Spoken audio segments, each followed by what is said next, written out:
Un lieu dédié à la nature et à la culture, on va dire, qui mixe une boutique d'herboristerie et un café culturel, avec une programmation culturelle autour du végétal, du bien-être, de l'écologie, voilà.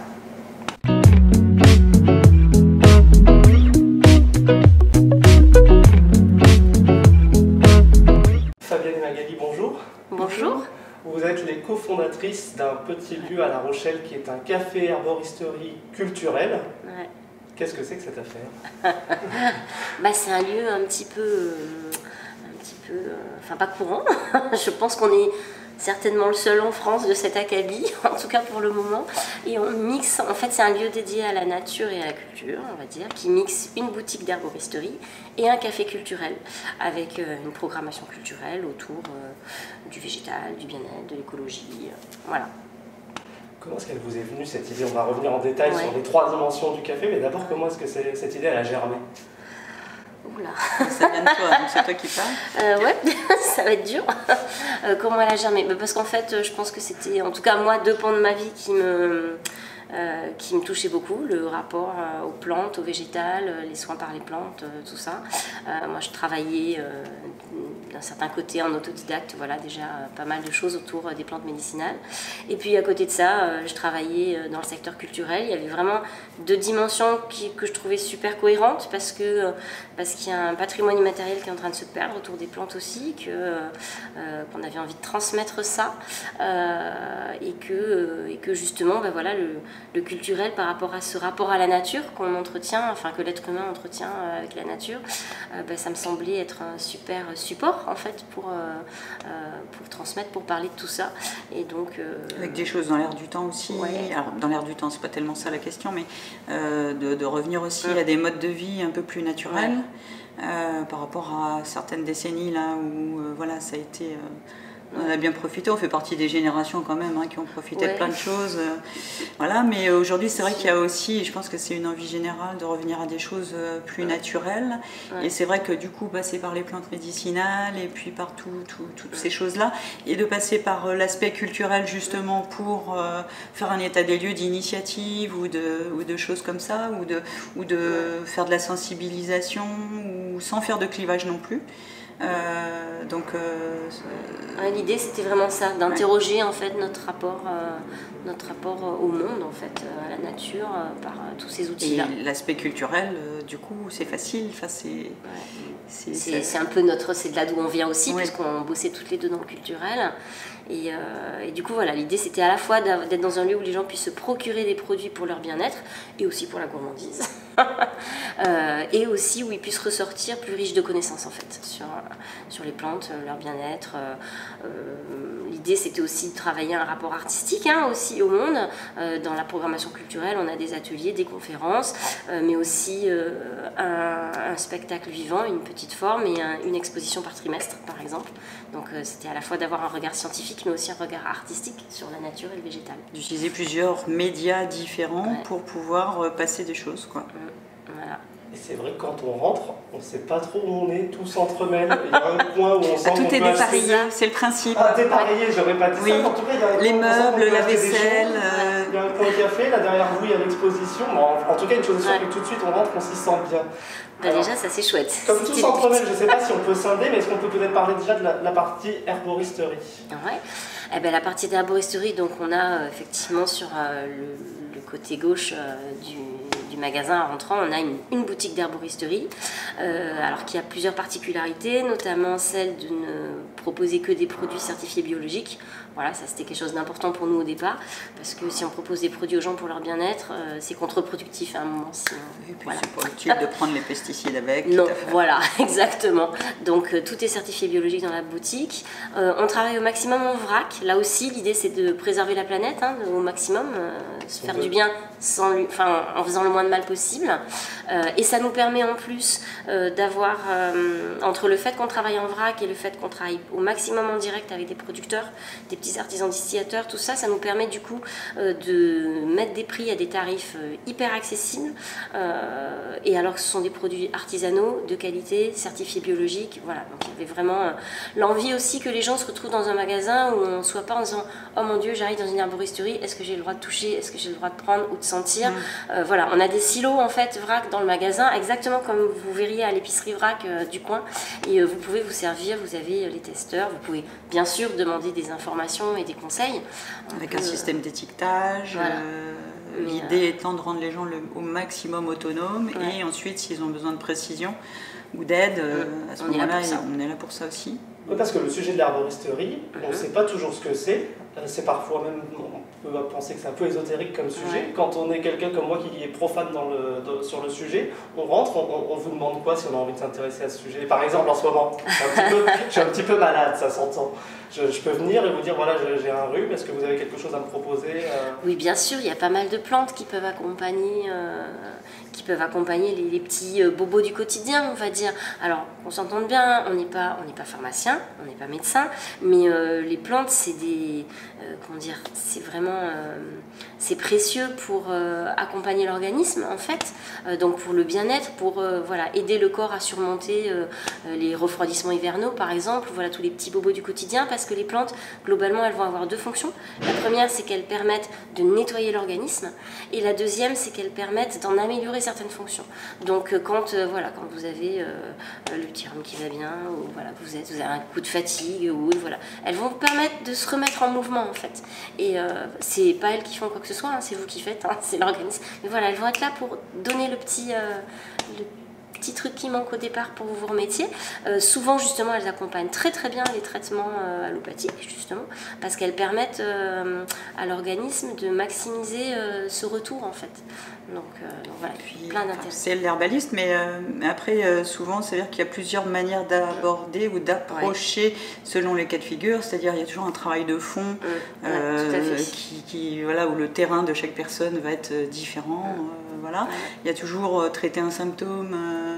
Alors du coup, on ne traite pas, pardon, il ne faut pas le dire comme ça.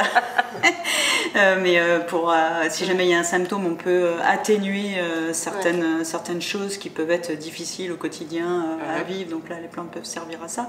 Et le troisième, du coup, après, j'oublie. En fait, tu nettoies le terrain en général. Oui, voilà, le nettoyage. Voilà. Sur du nettoyage de terrain, tu remets en place des déséquilibres, en fait. Tu permets au corps de se rééquilibrer, en fait. Et effectivement, tu peux aider du coup sur des symptômes précis. Mais les symptômes, c'est que la face émergée de l'iceberg, on va dire. Les plantes vont avoir un travail plus en douceur, plus en profondeur, en fait, pour aider l'organisme à se rééquilibrer tout seul. Magali, vous venez de... Non, moi c'est Fabienne. Pardon. C'est pas grave, on répond aux deux prénoms, hein, ouais, donc on a un ne vous peu inquiétez l'habitude. pas, on a l'habitude. Fabienne, vous venez de traiter Magali d'herbaliste. Oui. Donc il y a une question tout de suite qui me vient, c'est que ce que vous faites, c'est sous couvert d'un diplôme, que vous savez de quoi vous parlez quand on rentre dans la partie herboristerie. Alors en fait, si elle m'a traité d'herbaliste, c'est parce que le diplôme d'herboriste n'existe plus. En France, parce qu'en Europe ça existe partout, mais en France... Ouais. Le maréchal Pétain a eu la bonne idée de le supprimer en 1941 ou en 1942, entre autres joyeusetés dont il nous a gratifié. Mais voilà, donc il n'y a plus de diplôme d'herboriste. Les subtilités de la législation française étant ce qu'elles sont, on a encore le droit d'ouvrir une herboristerie. Il y a une fédération nationale d'herboristerie, il y a des écoles d'herboristerie. Moi personnellement j'ai fait le LPM, l'école lyonnaise des plantes médicinales, qui est une des grosses écoles reconnues par la fédération, et donc qui fait tout un panel de formations, mais on ne se dit plus herboriste. En fait, herboriste n'est plus un diplôme reconnu par l'État. Après, il y a des certifications justement reconnues par ces écoles dans le cadre de la fédération. Du coup, il faut bien s'appeler quelque chose. Donc, il y a en général, autre mot qui a dû s'inventer entre-temps. En fait, herbaliste, c'est l'équivalent anglais de herboriste, en fait, et on a rajouté un E. Voilà. Et c'est vrai que maintenant, le terme utilisé à l'heure actuelle, c'est plutôt herbaliste. Ça veut dire que quand on pousse la porte des herbopholes, on est entre de bonnes mains, on est chez des gens qui savent de quoi ils parlent quand ils parlent de plantes médicinales. C'est pas seulement on surfe sur une tendance, on se fait plaisir en traitant un sujet qui nous passionne. Oui, tout à fait. Moi, par exemple, je ne suis pas formée, je veux dire, dans l'équipe, voilà, il y a une répartition des rôles et des tâches, mais la spécialiste en plantes, ça va être vraiment Magali. Voilà, dès qu'il y a besoin d'un conseil personnalisé, même si, encore une fois, on n'est pas pharmacien, ni pharmacien, voilà, donc on est spécialiste pas docteur en plantes non plus, donc, donc tout ça est très réglementé. Bon, c'est bien de le savoir. Donc pour la partie herboristerie, on a parlé du fait que c'était des produits bio, le plus souvent locaux, en vrac pour tendre vers le zéro déchet. C'est ça. On a parlé de mon petit rhume. La vocation, pour que ce soit bien clair, la vocation quand on ouvre une herboristerie, c'est quoi précisément? Nous, là, c'était vraiment de proposer des plantes aux gens pour leur bien-être et aussi pour la gourmandise. Parce qu'en fait, moi, je me rappelle que quand j'étais petite, je me disais c'est pas bon tes tisanes, ça n'a pas de goût. Mais c'est pas vrai du tout. Moi, ma grand-mère, elle me faisait des tisanes qui ont beaucoup de goût. Il y en a qui ont énormément de goût. Il ne faut pas forcément avoir du thé pour avoir une bonne infusion de plantes. Par contre, c'est important de savoir comment on fait une infusion de plantes pour bénéficier de ses bienfaits et pour avoir du goût. Parce que ça, trop souvent, les gens pensent qu'ils se sont fait une infusion, mais en fait, ils ont récupéré 10% du goût et 5% des principes actifs. Donc voilà. D'autant plus quand ils font une infusette, là je ne veux même pas y penser. J'aime pas les infusettes. Voilà. Moi je n'aime pas ça. Je n'en mange pas. C'est pas pour rien non plus que je fais du vrac, parce qu'en fait les infusettes, il faut savoir qu'un jour un gars au marketing, il a eu une superbe idée de se dire ça, il y en a marre, c'est des déchets quand même, on perd de l'argent. Ah, on va le mettre dans un petit sachet papier et on va le vendre. Et ben voilà. Plus c'est en poudre et plus c'est totalement oxydé, ça n'a quasiment pas de goût et encore moins de principes actifs. Donc quand on aime les infusions en général, on n'aime plus trop les infusettes. Après, l'idée, au-delà de ça, c'est que nous, on a monté un lieu complet. Nous, on vient du secteur culturel au départ. Hein, donc, on avait... après, c'est vrai que Magali, elle, son idée, vraiment s'intéresse à titre personnel depuis très longtemps aux plantes, etc. Donc, l'idée d'avoir une herboristerie, c'est quand même d'avoir tout produit à base de plantes. Et effectivement, en mode de transformation de plantes, il y a les infusions normales, donc en plantes sèches, il y a les hydrolats et les huiles essentielles où ça va être à peu près les mêmes molécules en plus ou moins doux, et après les compléments alimentaires, parce qu'il y a des plantes des fois qui sont pas bonnes du tout, autant les prendre en complément alimentaire, et puis il y en a qui n'aiment pas la tisane, ils ont le droit. Et donc du coup c'est aussi pour pouvoir accéder aux plantes différemment. Et après il y a toute la partie cosméto-naturelle où on l'a travaillé avec des bases végétales sans autres compléments à l'intérieur des produits, par exemple les huiles végétales qu'on a, enfin voilà, c'est que du produit de plantes. Voilà, exactement. Donc du coup, voilà, donc on utilise tout produit à base de plantes. Donc, c'est ce que fait une herboristerie en fait. Et une herboristerie, alors nous on a rajouté la gourmandise en plus. On va dire que les herboristes, on pense toujours au Palais Royal, à l'herboristerie du Palais Royal qui est la star des herboristeries en France, avec Michel Pierre. Lui, je ne suis pas sûre qu'il travaille beaucoup la gourmandise. Enfin, encore, il faudrait peut-être même pas que je dise ça, j'en sais rien. Je ne suis pas allée voir sur son site internet. Mais c'est vrai qu'ils vont travailler plus les bienfaits des plantes médicinales. Donc on parle de bienfaits de plantes médicinales. Nous, on a voulu rajouter la gourmandise. Et donc d'où le café aussi. Mais on ne voulait pas non plus que ça soit un salon de thé. Donc on a de la bière. Voilà. Ça paraît une licence. De toute façon, la bière, c'est du houblon. Hein. Oui, bon, enfin, sans faire ça, c'était l'idée de ne pas faire de clivage non plus, de faire un lieu de vie. Et après, il y a la dimension culturelle, encore une fois, parce qu'on vient du secteur culturel. Enfin, on a géré toutes les deux un théâtre pendant 10 ans avant. Hein. Donc Magali, avant ça, elle était au Carré Amelot. Voilà, donc c'était aussi une manière de rester aussi dans ce qu'on sait faire. Et de lier les deux, et puis de faire à la fois et un lieu de vie et un lieu de transmission ou juste un porte-voix pour d'autres gens qui ont des initiatives, puisque au-delà des plantes en soi et des plantes médicinales, on peut aussi travailler sur des questions concomitantes au végétal, qui vont être les questions de développement durable, des thématiques écologiques. Le zéro déchet par exemple. Voilà, le zéro déchet, ou en tout cas voilà ce que disait Magali tout à l'heure, c'est notre rapport au monde et notre rapport à la nature. Parce que même si à un moment donné, voilà, on a industrialisé beaucoup de choses, même si voilà, il y a des choses... la nature, quoi qu'elle arrive, même polluée, elle est là. Donc on est dans tous les cas de figure, même si on la détruit, en rapport avec elle. Et l'environnement, c'est pas que l'environnement naturel, c'est notre environnement. Comment l'homme vit dans ces écosystèmes. Et justement, votre environnement, votre petit écosystème à vous ici, il y a la dimension culturelle, lieu de vie. Qu'est-ce que vous y accueillez dans cet endroit? On y accueille plein de choses, beaucoup d'ateliers de conférences, c'est sûr, alors sur un peu toutes les thématiques, tu listes ou... Après, on va faire des ateliers. On a fait un partenariat avec un pharmacien de l'hôpital de La Rochelle, donc il nous fait des ateliers d'aromathérapie qui fonctionnent très très bien. Ouais. On a un autre partenariat avec une préparatrice en cosméto naturel, enfin une préparatrice en pharmacie qui s'est spécialisée dans la cosméto naturelle et elle nous fait des ateliers de cosméto naturel, comment fabriquer son baume ou sa crème soi-même avec des éléments naturels. Et après, on va développer des choses plus artistiques. Donc voilà, on a une exposition. Là, on a fait un vernissage samedi où on accueille de manière ponctuelle des événements. On a eu 2 dates de spectacle, c'est-à-dire que l'espace est complètement modulable et peut se transformer en petite salle de spectacle à l'occasion. On essaie qu'il y ait toujours une thématique, bien sûr. Ça reste toujours autour du végétal, du bien-être, de l'écologie. Voilà. Moi, des fois, j'anime certains ateliers aussi, notamment sur l'art de la tisane, par exemple, l'art de l'infusion. J'en ferai aussi sur les macérats huileux et les alcoolatures, c'est-à-dire les transformations de plantes basiques, on va dire, à partir de la rentrée. On va avoir des ateliers fleurs de bac aussi, avec une... Enfin voilà, c'est un peu une liste à l'après-vert, mais on a des ateliers avec l'assaut de zéro déchet. On a aussi des ateliers pour les enfants. Des ateliers pour les enfants, tout à fait. Pareil, où on essaye d'adapter les thématiques de manière pareille, toujours dans cette thématique de découverte du monde et de notre environnement. Ouais. On a des conférences aussi. Avec Méristem, l'association Méristem. Et ça, donc là, la superbe expo que vous pouvez voir là, on y tient beaucoup, mais voilà, c'est notre première en plus. Donc le vernissage, c'était donc l'exposition d'Hélène Lamarche, peut-être donner son nom. Qui s'appelle Herbier bleu, et en fait, c'est tout un travail de cyanotype brodé. Donc le cyanotype, c'est un procédé qui date d'avant l'argentique et qui donne cette superbe couleur bleu cyane, forcément dessus. Qu'elle a fait autour de la notion de végétal avec des végétaux qu'elle a glanés, qu'elle a donc cyanotypés et qu'elle a rebrodé par-dessus. Voilà. Et en plus, il y a certains supports qui sont des supports de tissu qui auraient dû partir à la poubelle, on va dire. Donc du coup, voilà, il y a aussi cette notion de récupération. Enfin, voilà, il y a un vrai très beau travail là-dessus. Et vous faites ça une fois par trimestre, les expositions? L'idée, oui. Alors on démarre, on va voir à quel rythme on va travailler, mais là, a priori, c'est un peu notre idée actuellement. Il y a une question qu'on a l'habitude de poser, mais pour vous elle est difficile parce qu'il y a beaucoup de choses, c'est foisonnant. Est-ce qu'il y a un coup d'après pour vous? Enfin, déjà peut-être de stabiliser le coup de maintenant. Ouais, voilà, on est bien d'accord. Un coup d'après, comment...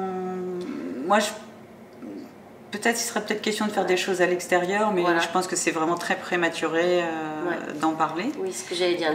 L'idée serait d'essaimer, effectivement, d'arriver à essaimer certaines choses. Et puis, on a un site internet aussi marchand, mais qui aurait vocation. Alors, c'est pareil, c'est prématuré d'en parler puisque c'est pas d'actualité, encore une fois, on a plein de choses à faire avant ça, mais de développer aussi cet aspect média et voir, de continuer d'utiliser cet outil, au-delà de l'aspect marchand où là, voilà, on vend des produits, mais de développer par rapport à la partie culturelle, justement, des outils pédagogiques avec cet espace. Et puis, dans le sens, non pas de faire des choses comme là, beaucoup de choses se sont dites là avec les confinements, etc., où tout allait basculer sur le numérique. Nous on ne croit pas trop à ça. Il faut un mix des deux. Voilà, c'est un mix des deux. Et il faut que le numérique soit au service du lieu physique et pas l'inverse. Donc l'idée étant, bien évidemment, d'utiliser comme un média, parce qu'il y a plein de choses à faire en média, sur un site comme ça, par un blog, pour le moment on travaille beaucoup sur les réseaux sociaux parce que c'est plus facile et puis à petite échelle en fait. À petite échelle. On donne pas mal de conseils, on essaye de donner des conseils sur les plans, des choses d'actualité ou autre. Mais c'est vrai que si on pouvait à terme, quand on aura le temps, parce que pour le moment c'est pas le cas, pouvoir ouvrir un blog et des espaces, un espace média entre guillemets, pour soit nous dire des choses, soit laisser un espace de libre pour d'autres qui auraient des choses à dire et avec des supports, pourquoi pas vidéo et pour en transmettre image. En fait encore, l'idée c'est vraiment ça. Vous avez des sujets qui sont très fédérateurs, je vois bien des communautés se constituer autour de ça effectivement. Est-ce que, avant que je vous pose la dernière question terrible qu'on a l'habitude de poser chez les pandas, vous avez quelque chose à ajouter ou quelque chose qu'on n'a pas abordé qui vous tiendrait à cœur d'aborder? Non, on a parler de tout. Sinon, il y a aussi, enfin non, il y a trop de choses. Sinon, on déborde un peu d'idées comme fille, mais après, on manque un peu de temps pour tout faire. Donc, comme dit Fabienne, il faut déjà qu'on arrive à stabiliser ce qui existe. On arrive, oui, non, c'est pas quelque chose à rajouter, mais c'est vrai que là, on aura bientôt nos 1 an d'ouverture, avec, enfin, si on se réfère à l'ouverture de la boutique. J'ai l'impression qu'on commence un petit peu à se poser là où c'est vrai quand on démarre une entreprise comme ça, c'est vraiment toujours très très speed au début. Et là, je sais pas ce que tu en penses, mais je trouve que là on commence un petit peu à se poser quand même. Ça commence un peu, ouais. Parce que les choses, on courait toujours à réaliser un truc qui était très virtuel en fait et très théorique en fait. Hein. Et là maintenant on a, c'est vrai qu'avec l'expo là, pour la première fois on a. Voilà, c'est-à-dire qu'on a fait tout ce qu'on avait dit qu'on ferait. Maintenant il faut que ça se sache. Il faut que ça se pose dans le temps. Qu'il y ait un peu de maturité à tout ça. Mais là, on est contente d'avoir abouti à coucher du bébé. Et les gens sont au rendez-vous? Alors, oui. Ça commence, globalement, on va dire ça commence, c'est encourageant. L'herboristerie marche très bien. L'herboristerie marche bien. On commence à avoir vraiment une base de clientèle, en fait, qui est là. Le café aussi, voilà, ça a été un peu plus long et compliqué. En fait, le café, il a 3 mois à lui, hein, donc c'est pas. Oui, et puis cet été, donc en plus, on a quand même comme on est près du marché central, donc on travaille beaucoup quand même avec des Rochelais. Hein, les touristes ne connaissent pas forcément beaucoup. Donc là, c'est vrai que nous, on a démarré l'été. Voilà, les gens ne connaissaient pas. Hein, donc, mais là, voilà, les choses commencent à se mettre en place. Les résultats sont encourageants, parce que voilà, comme vous dites, les gens, en fait, quand ils arrivent ici, déjà, et ça nous fait super plaisir, c'est qu'ils arrivent, ils disent ah, qu'est-ce que c'est sympa, on est bien chez vous. Donc déjà, nous, voilà, on a gagné 80% de notre journée, c'est chouette, parce que c'est vraiment l'idée qu'on avait envie aussi, que les gens se trouvent comme chez eux, en fait, et c'est assez marrant, il y a des gens qui viennent télétravailler, d'autres qui viennent s'amuser sur les balançoires. Ou faire des réunions. Faire des réunions, et des mamans qui donnent rendez-vous à leur môme qui sort du conservatoire. Ici, on voit les gamins arriver avec la guitare dans le dos, ou machin, enfin, voilà, on sent qu'on commence à... J'ai même vu une gamine de 12 ou 14 ans, je sais pas quel âge elle avait, mais qui m'a commandé une tisane. Donc ça, c'était drôle. The Infuse, attention, hyper à la mode. Si on vient, alors on pousse la porte des herbes folles, quelle tisane ou quelle infusion on commande absolument? C'est pas une infusion. C'est un latte licorne qui va être la spécialité de la maison. C'est le truc à la mode. C'est notre truc à nous que vous trouverez que chez nous, peut-être à Paris et encore, et sinon à New York. On peut se la péter un peu quand même. La Rochelle, Paris-New York. Exactement. Le triptyque gagnant. Non, mais en tout cas, on a eu beaucoup de succès sur ce cocktail-là, qui est un cocktail sans alcool, à base de lait de coco. De lait de coco, de gingembre frais, de citron frais et de spiruline bleue. Donc c'est très beau, c'est très bon, c'est gourmand et c'est très healthy parce que la spiruline, bleu licorne. La spiruline, c'est très très bon pour la santé. C'est plein de protéines végétales, de vitamines, de minéraux. Donc c'est un peu une bombe végétale, ce qu'on appelle un super aliment. Et du coup, voilà, ça fait des cocktails super frais qui interpellent pas mal avec le bleu ciel. Bleu comme ça. Enfin, ça dépend de la proportion de spiruline qu'on vous met. Mais en général, les gens aiment bien. Voilà. Et donc, des fois, il y a des gens qui rentrent, visiblement, qui en ont entendu parler, qui disent « On aimerait votre latte bleu, s'il vous plaît. » Ça pensez que... La dernière question, que vous n'avez pas eu à l'avance, donc elle est terrible, c'est quoi votre 2040 idéal à vous? Alors, dans l'absolu, ou dans votre petit écosystème, j'ai pas compris. votre 2040 idéal. 2040, ok, dans 20 ans... Je n'ai pas réfléchi, moi. Non, c'est dur, ça. On n'est pas obligé de donner un truc définitif pour la vie, le monde, voilà. 20 ans. Où sera-t-on dans 20 ans? Voilà, on sera vivant. Déjà. En tout cas, si je suis encore ici, c'est avec plein de monde et encore plus de plantes. Donc, clairement. Moi, je monterais bien un festival, mais... Ouais, ça peut être pas mal, ça. Quand on parlait de l'extérieur, voilà. Et on transporte les plantes à l'extérieur aussi, d'ailleurs. Ça m'irait bien. Un truc dans un village... Ouais. Je sais pas où. Pas forcément sur La Rochelle, parce qu'il y a déjà plein de trucs. Mais les plantes, ça colonise, hein. C'est terrible. C'est terrible.